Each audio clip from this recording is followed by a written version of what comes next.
أنا أصلًا حاسس إن أنا واخد أجازة بقى لي سنتين مش بس شهر والّا شهر ونُص. المايك وحشني، حاسس إن هنا في فراغ. أنا قلقان بس من صدى الصوت بتاع المايك ده، حاسس إن هو هيطلع قالش جامد. بس هو الظريف بقى إن أنا تخلّصت من المايك فأقدر أحرّك إيدي براحتي في الحتّة دي. بما إن دي حلقة بلجيكا، في حاجة معيّنة عايزين نقولها على بلجيكا؟ إيه ده! ده الmannequin Peace عامل بيبي على روحه فعلًا، في liquid هنا. أهلا بيك في سلسلة جديدة من حلقات قناة دروس في الفلوس. السلسلة اللي هبدأها النهاردة هتكون بتتكلم عن التخطيط المالي السليم وإيه هي مقوماته وعوامل نجاحه. ولما أقول التخطيط المالي يبقى أنا هنا بقصد بالعربي البسيط إزاي تتعامل مع فلوسك صح، وإيه هي الطرق اللي من خلالها تقدر توصل لإنك تستخدم فلوسك بأحسن طريقة، وإزاي تحافظ عليها وتكبرها. هشرح لك النهاردة التقسيمة السليمة لدخلك، وإزاي تعمل ميزانية وتصرف الراتب بتاعك في إيه وتقسمه إزاي، وكمان هقولك على أهم العوامل اللي لازم تكون عندك علشان يبقى عندك حياة مادية سليمة. طبعا مش كل الحاجات اللي أنا هقولك عليها هتعرف تطبقها في يوم وليلة، لكن على الأقل الحلقة دي هتديلك فكرة كويسة جدا عن الخطوات اللي لازم تنفذها علشان تكون على الطريق للحرية المالية. ابدأ بخطوة ولما تنفذها وتتعود عليها خش على اللي بعدها. وبما ان احنا في اول السنة الجديدة فدي ممكن تكون فرصة كويسة انك تتعلم مهارة الفلوس وتبدأ بداية جديدة، وكل شهر تحاول تزود خطوة جديدة من الخطوات اللي انا هقولك عليها. يلا بينا.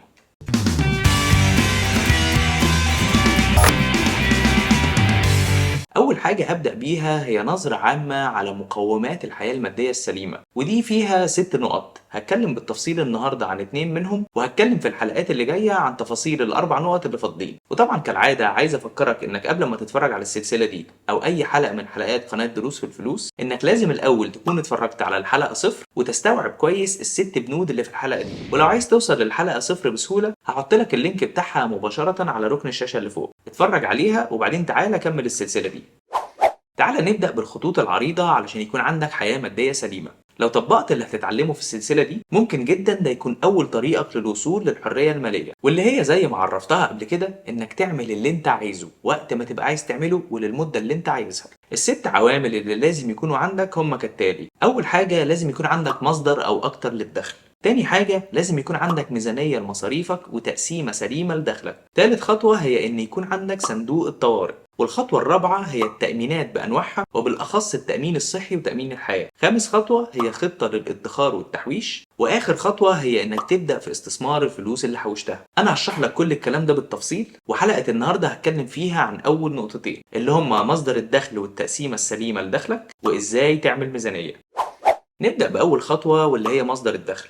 وخليني هنا أقولك إن فكرة إن أنت تبقى موظف وبس دي فكرة مقيدة جدا، وبتحط حدود كتيرة جدا على مستويات الدخل اللي ممكن توصل لها لو كنت بتفكر بطريقة تانية وبره الصندوق. وأنا هنا قصدي بالكلام ده إنه ليه لازم تكون رابط نفسك وبالتالي دخلك بمصدر دخل واحد فقط واللي هو عن طريق الوظيفة وبس. أنت كده بتأيد حركتك وبتقع في فخ مقايضة الوقت بالفلوس. ليه ما تفكرش إن يكون عندك مصدر دخل تاني وتالت كمان لو قدرت؟ يمكن زمان كان موضوع الدخل التاني ده صعب شوية، لكن النهاردة ومع تطور الدنيا والتكنولوجيا أصبحت مصادر الدخل السلبي وإمكانية الحصول على دخل إضافي أكبر بكتير، وده طبعا بيعتمد بشكل أساسي على الإنترنت والفرص الكتير جدا اللي بقت متاحة من خلال الاختراع الهايل ده. فكر دايما إن جنب وظيفتك أنت ممكن تتعلم مهارة جديدة وتكون بتقدم سلعة أو خدمة وتقدر تسوق لها من خلال جهاز كمبيوتر أو حتى من خلال تليفونك من وانت قاعد في بيتكو وخارج أوقات العمل الوظيفي. من أشهر الطرق اللي ممكن تساعدك على ده هو التجارة أونلاين والبيع والشراء. انت ممكن ومجانا تتعلم الشراء والبيع اللي هو معروف باسم الدروب شيبينج، وده ليه فيديوهات تعليمية كتيرة جدا وكمان مجانية على اليوتيوب والمنصات المشابهة. وممكن في نص يوم او اقل تقدر تفتح المتجر الالكتروني بتاعك اونلاين، وده مثلا عن طريق موقع زي شوبيفاي وامثاله.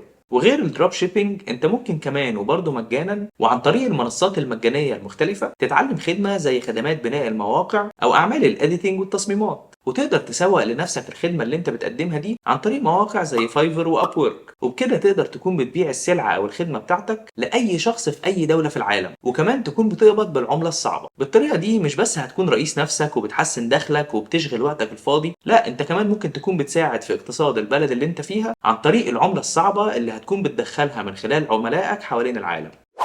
اللي عاوز اوصله لك في النقطة الأولانية واللي خاصة بمصدر الدخل هي إن على قد ما تقدر حاول تعدد من مصادر دخلك، وحاول تتجنب إنك تكون معتمد على مصدر دخل واحد فقط، وبالذات لو مصدر الدخل ده معتمد على وجودك الفعلي في الشغل، لأن لو لأي سبب فقدت مصدر دخلك الوحيد أو لو فقدت قدرتك على الشغل في الوظيفة الوحيدة اللي عندك، بالتأكيد ده هيكون مشكلة كبيرة هتأثر سلبيا على دخلك وطبعا عن أي حد مسؤول منك.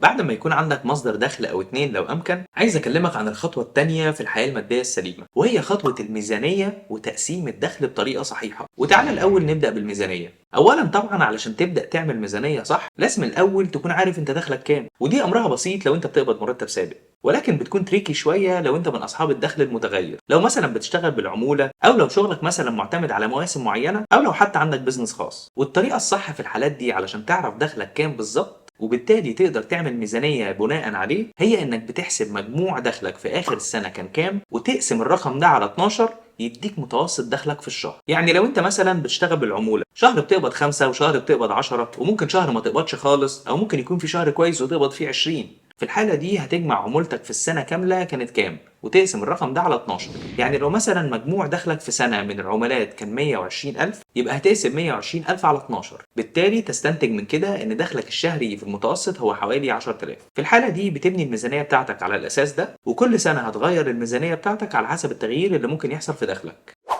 والطريقة الصحيحة لعمل الميزانية وعلشان تتأكد من نجاح الميزانية دي بيعتمد على 3 حاجات أساسية. أولهم هو التدوين، لأنك لو ركزت كده شوية هتلاقي إن في بند معين في الصرف بيحصل كل شهر ومن غير ما تاخد بالك، والبند ده اسمه أنا مش عارف الفلوس دي راحت فين. أعتقد إن أغلبنا إن ما كانش كلنا قلنا لنفسنا الجملة دي في وقت من الأوقات، وده بيحصل لأن الفلوس اللي بتطير من غير ما ناخد بالنا هي غالبا بتطير بسبب الشراء الاندفاعي والصرف في الحاجات اللي بنصرف فيها قليل ومن غير ما ناخد بالنا. كوباية قهوة هنا على شوكولاتاية من هناك على دي فلوس السايس ودي بالونة الحمادة، كل الحاجات الصغيرة دي حاجة على حاجة في آخر الشهر بتجمع مبلغ وقدره. والمشكلة إن الحاجات الصغيرة دي بتتسرسب مننا من غير ما ناخد بالنا، وبنيجي على آخر الشهر ونقول انا مش عارف الفلوس دي راحت فين. علشان تعرف الفلوس دي راحت فين لازم تدون، يعني تتعب نفسك شوية كده وتكتب كل سنت بتصرفه وبتصرفه في ايه، وفي اخر الشهر هتتفاجأ بكم النسريات اللي صرفت عليها فلوس وانت مش واخد بالك. واول لما تشوف النسريات دي مكتوبة قدامك في ميزانية الصرف هتدرك مدى المشكلة، وده هيساعدك انك تتخلص من كتير منهم الشهر اللي بعده، وده بس لمجرد انك ركزت ودونت، فبالتالي ادركت حجم المشكلة اللي ممكن تكون بتطير ربع المرتب.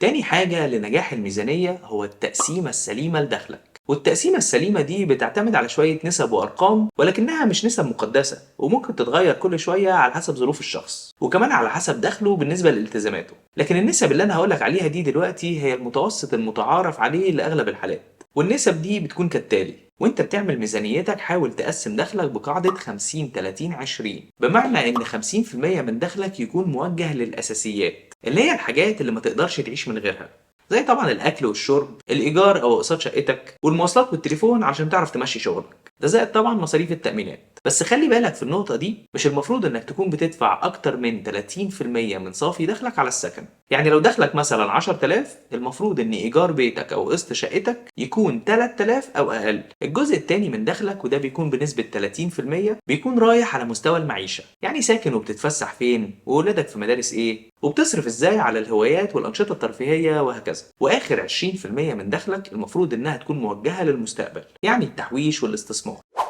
وبكده نوصل للنقطة الثالثة والأخيرة لنجاح ميزانيتك وهي الالتزام. علشان تتأكد من نجاح ميزانيتك لازم تدون كل شيء بتصرفه ولازم تحاول تطبق التقسيمة السليمة، ومهم جدا إنك تلتزم بده. وعلشان تلتزم ممكن تستعمل طريقة قديمة كنا بنستعملها زمان وهي طريقة الأظرف أو الأنفلوب سيستم. واللي بيحصل هو إنك لما بتقبض مرتبك واستنادا على التقسيمة السليمة بتقوم حاطط مصاريف كل بند عندك جوه ظرف مخصص للبند ده، يعني ظرف للإيجار وظرف لمصاريف المدارس وظرف للأكل والشرب وظرف للخروج والفسح، وطبعا ظرف الفلوس اللي هتحولها لمكان التحويش، وكمان ظرف للنسريات والمصاريف المفاجئة. وعلشان الانفلوب سيستم ده ينجح لازم تلتزم جدا بان الفلوس اللي هتخلص من اي ظرف معناها ان الصرف في البند ده خلص، ومش هتاخد من اي ظرف تاني وتكمل بيه على الظرف اللي خلص الا ظرف واحد بس هو ده اللي بتقعد تملاه باي فلوس تفضل في اي ظرف تاني، وهو طبعا الظرف بتاع التحويش. لو كتبت كل سنت بتصرفه كل شهر وقسمت مرتبك بالتقسيمة السليمة والتزمت التزام تام بالنقط دي، هتبدأ تعود نفسك على انك تبقى واعي وحريص ماديا، وتقدر تبدأ في تطبيق الاربع خطوات اللي فاضلة بعد كده واللي هتكلم عنهم بالتفصيل في الحلقات اللي جاية. حلقة النهاردة كلمتك فيها عن أول خطوتين في التخطيط المالي لحياة مادية سليمة. الحلقة اللي جاية هكلمك عن خطوتين تانيين وهما صندوق الطوارئ وإزاي تأمن حياتك ماديا. وطبعا وكعدتي معاك وبما إنك وصلت للجزء ده من الحلقة هفرجك دلوقتي على البونص، وهطلب منك تكتب لي في التعليقات كلمة السر بتاعت الحلقة دي واللي هتكون التقسيمة السليمة. ما تنساش تعمل لايك للحلقة لو كنت لسه ما عملتش، ولو لسه مش مشترك على القناة اشترك واكتب لي في التعليقات التقسيمة السليمة، ولو عايز تبسطني أنا اعمل التلاتة. تحياتي. الحلقة دي ما جاتش، دي حلقة بلا بلوبرز. مارفل مرة عملت الحركة دي، مارفل بتعرض الفيلم وبعدين التتر واخر التتر خالص بتروح حاطة البونس ماتيريال ده كده، تروح حاطة حاجة هنت من الفيلم اللي جاي او شخصين بيكلموا بعض في حاجة ما لهاش علاقة بالموضوع. في مرة من المرات كنت بتفرج على فيلم المارفل بقى وفضلنا قاعدين لحد اخر التترات خالص، وفي الاخر رحت لها واحد قال I can't believe you guys are still here. يا راجل انت معانا كل ده عشان في الاخر ما فيش بونص؟ فانا لو عملت كده في السبسكرايبرز هتبقى بايخه قوي. بس هو مش بمزاج يعني، البلوبرز اللي بتيجي بحطها، ما جاتش بلوبرز مش هخترع بلوبرز. قريب هعمل حلقه عن الكتب اللي قريب، في ناس كتير قوي سالت على الكتب وعايزين يعرفوا حاجات عن المكتبه. لو في حد يتحمس لحلقه الكتب دي اكتبوا لي في التعليقات برضه عشان تشجعوني، بما ان انا مدمن قرايه فعندي مقترحات لكتب كتير قوي اعتقد ناس كتير هتحبها. وتقدر تطبق وتقدر تطبق. طب تعرف تقول طبق طبقكم يطبق في طبق طبقنا زي ما طبق طبقنا طبق طبق طبقكم، تعرف تقول دي؟ تالي نقفل على كده بقى خلاص، اروح العب بينج شويه بقى.